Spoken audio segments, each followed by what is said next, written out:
Where is the European Union? Obviously here somewhere, but much like the European continent itself, which has an unclear boundary, the European Union also has some fuzzy edges to it. To start, the official members of the European Union are, in decreasing order of population, Germany, France, the United Kingdom, Italy, Spain, Poland, Romania, the Kingdom of the Netherlands, Greece, Belgium, Portugal, the Czech Republic, Hungary, Sweden, Austria, Bulgaria, Denmark, Slovakia, Finland, Ireland, Croatia, Lithuania, Latvia, Slovenia, Estonia, Cyprus, Luxembourg, and Malta.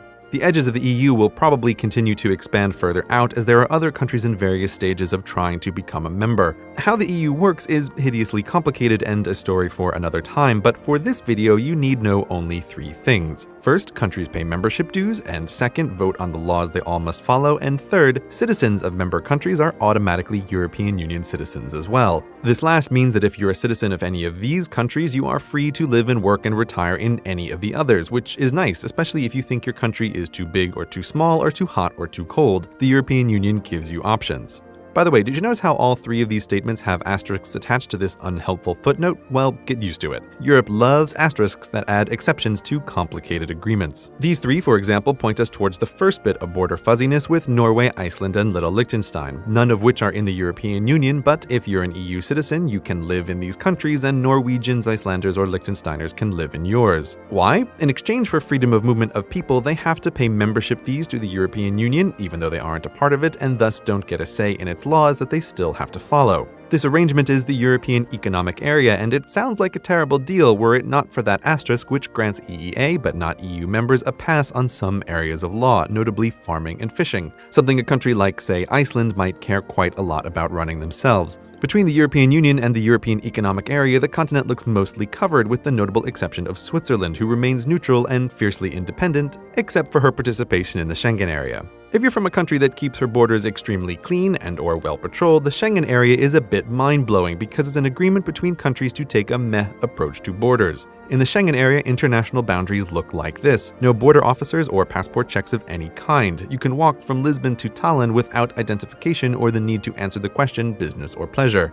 For Switzerland, being part of Schengen but not part of the European Union means that non-Swiss can check in any time they like, but they can never stay. This kumbaya approach to borders isn't appreciated by everyone in the EU, most loudly the United Kingdom and Ireland, who argue that islands are different. Thus, to get onto these fair isles, you'll need a passport and a good reason. Britannia's reluctance to get fully involved with the EU brings us to the next topic, money. The European Union has its own fancy currency, the euro, used by the majority but not all of the European Union members. This economic union is called the Eurozone, and to join, a country must first reach certain financial goals, and lying about reaching those goals is certainly not something anyone would do. Most of the non-Eurozone members, when they meet the goals, will ditch their local currency in favor of the euro, but 3 of them, Denmark, Sweden, and of course the United Kingdom, have asterisks attached to the euro section of the treaty, giving them a permanent opt-out. And weirdly, 4 tiny European countries, Andorra, San Marino, Monaco, and Vatican City, have an asterisk giving them the exact reverse, the right to print and use euros as their money despite not being in the European Union at all.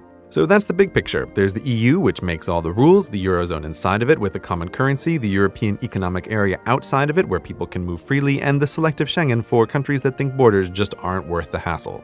As you can see, there's some strange overlap with these borders, but we're not done talking about complications by a long shot, once again, because empire.